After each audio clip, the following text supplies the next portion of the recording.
जिस विधानसभा सीट पर 1,80,000 यानी कि 60% वोटर मुस्लिम था, उसी सीट पर भारतीय जनता पार्टी समर्थित उम्मीदवार भी मुस्लिम ही था।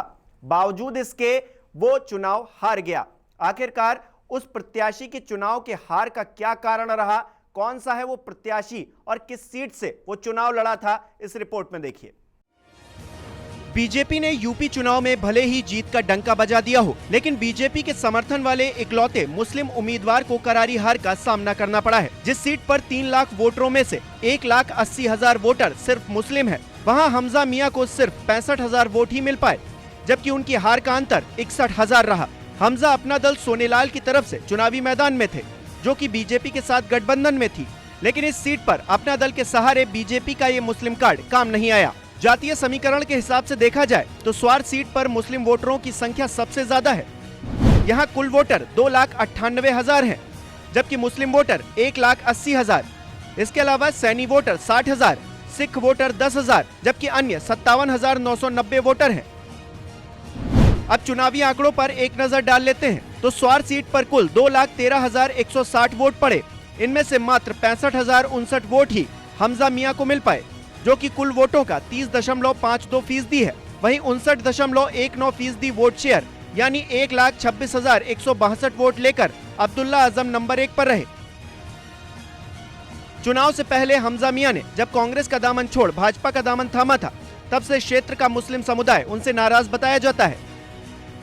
इस बीच एक सियासी संयोग हमजा मियां के वालिद नवाब काजिम अली खां को लेकर भी हुआ।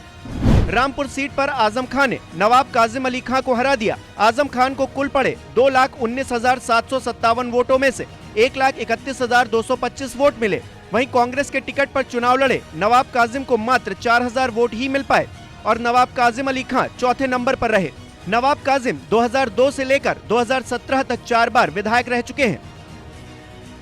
हालांकि जिस स्वार विधानसभा सीट पर इस बार बीजेपी समर्थित प्रत्याशी को हार का सामना करना पड़ा, वो सीट कभी बीजेपी का गढ़ हुआ करती थी। स्वार सीट से बीजेपी के शिव बहादुर सक्सेना ने 4 बार जीत हासिल की है। बाद में ये सीट नवाब खानदान का मजबूत किला बन गई। धीरे धीरे स्वार सीट पर आजम खां के परिवार का दबदबा हो गया। आजम खां के बेटे अब्दुल्ला आजम ने 2017 में इसी सीट से जीत दर्ज की थी।